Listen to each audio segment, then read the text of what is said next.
Hey guys, welcome back to Mo's Game Table. Today we're going to take a look inside Interceptor Ace. Daylight Air Defense over Germany, 1943 to 1944. This is a game designed by Gregory Smith and published by Compass Games. This was a really awesome surprise that arrived on my doorstep before Christmas. And it was a Christmas gift from one of the viewers of my channel, and I really appreciate you being so gracious enough to send me an awesome Christmas gift. You know who you are. You requested not to be named, but I know who you are, and I really appreciate it. Thank you very much. This is another one of my growing Greg Smith games. He's just a design machine. The guy keeps cranking out game after game, and they're all really awesome games. So let's take a look at the back of the box and see what this game's all about. Interceptor Ace, Fighters vs. Bombers, 1943 to 44, is a solitaire tactical level game which places you in command of a German fighter during World War II. Each turn consists of several days, during which a combat mission will be flown from one of many bases in Europe, attempting to intercept incoming American bombers.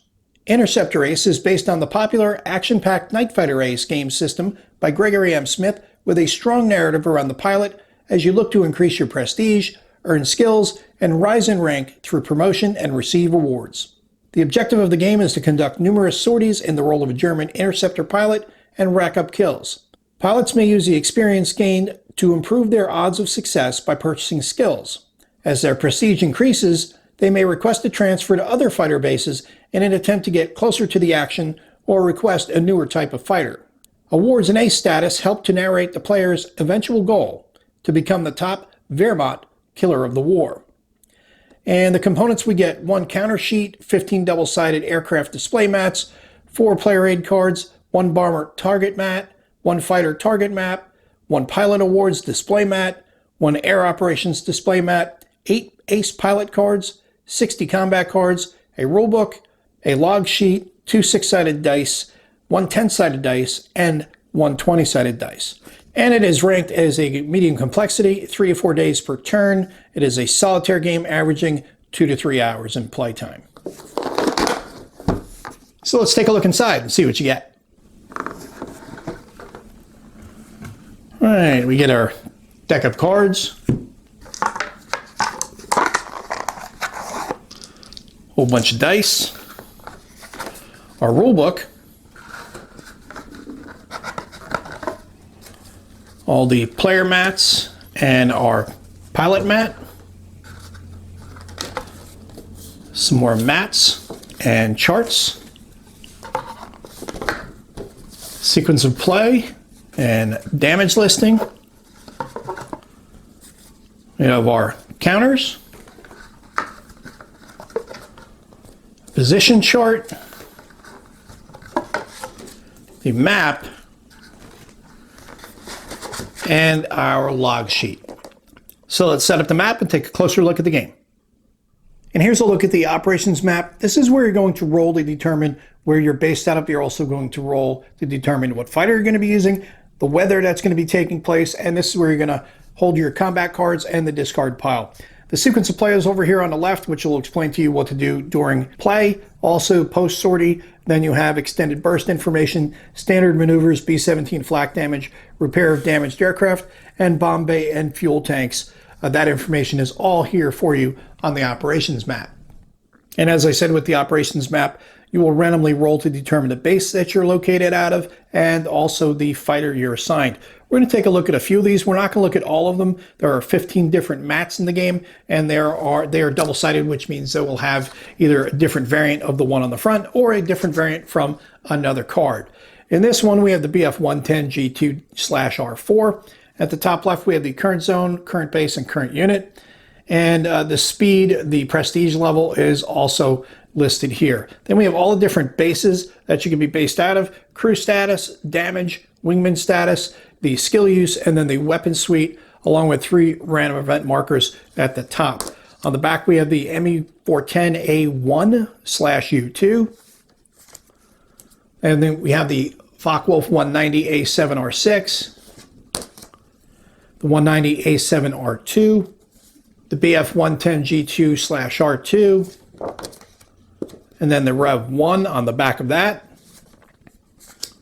Then we have the G2 for the BF-110 and the BF-109 G6/R6. And as you can see here, there are different weapon suites for each of them.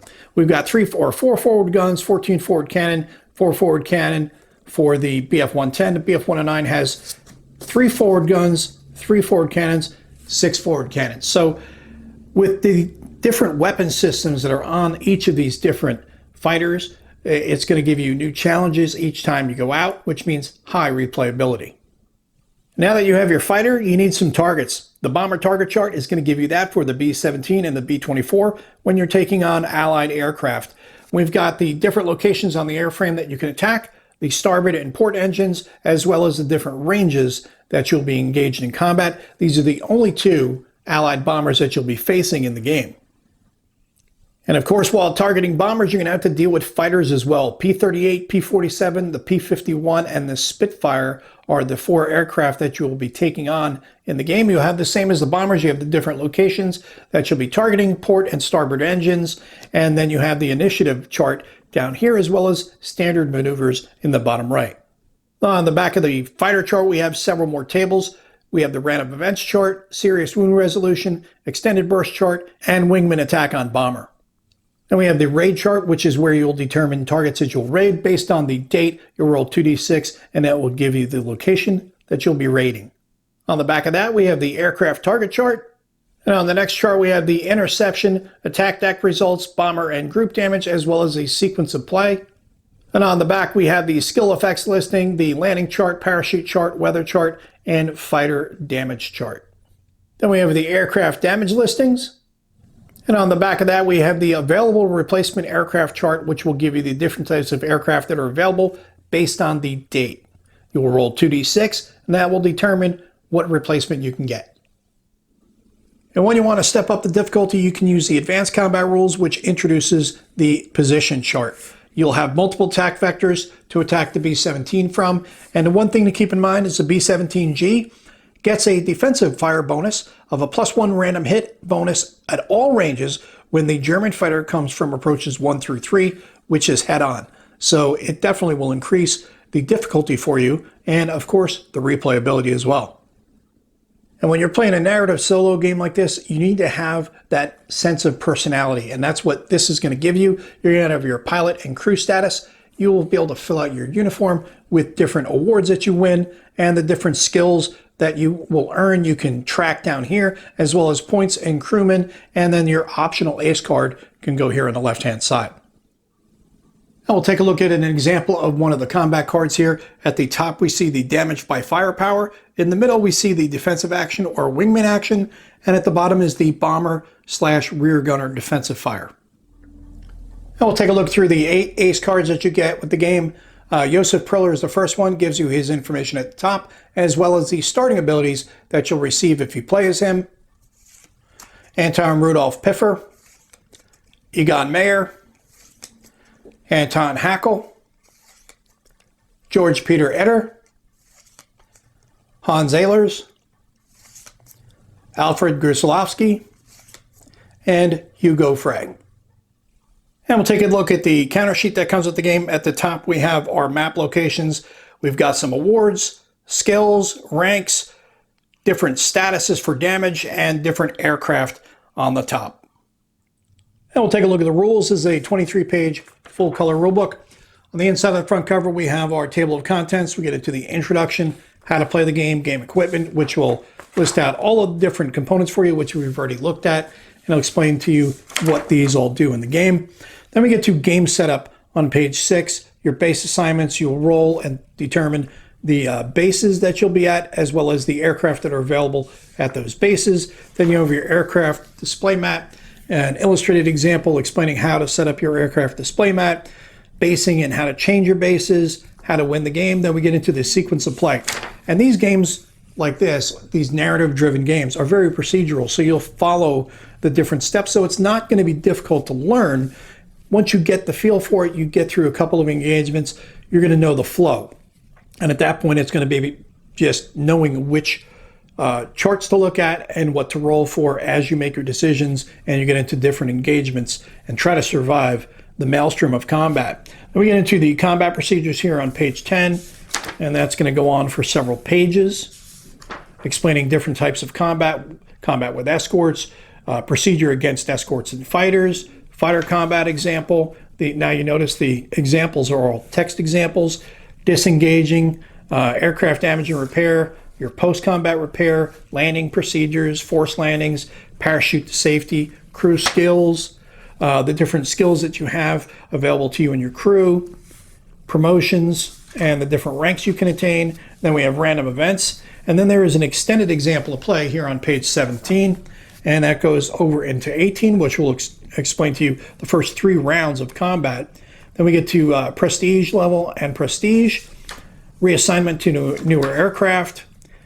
Optional rules start here on page 20. You've got multiplayer, cooperative play, competitive play, and then you have fatigue levels for your pilots, annual leave, advanced combat against bombers, which is that P1 chart that I was looking at, where we were talking about how you can come in from different vectors, and if you go in against a B-17G in the front 3 in a head-on, they get a +1 bonus against you, and that's going to be a bad thing when you got to go head-to-head with that bad boy. Then we have some designer's notes, selected bibliography, historical backdrop, and the credits. And on the back of the book, we have the rules index. And that is a look at everything you get inside of Interceptor Ace, Daylight Air Defense over Germany, 1943 to 1944. This is a game designed by Gregory Smith and published by Compass Games. If you're a fan of Greg's other series, The Hunters, you know what to expect in this game. It's going to follow that same type of deep narrative rich experience that will just draw you right into the story. I love that about the Hunter series. It makes you feel like you're part of a book or a movie and you're the main star. It's all about you. Interceptor Ace is going to be the same thing, except this time you're defending the Reich against the Allied bombing, and you've got 8 different aces that you can play as. You've got 30 different aircraft and a lot of replayability here in this box. So I'm really looking forward to getting this one on the table.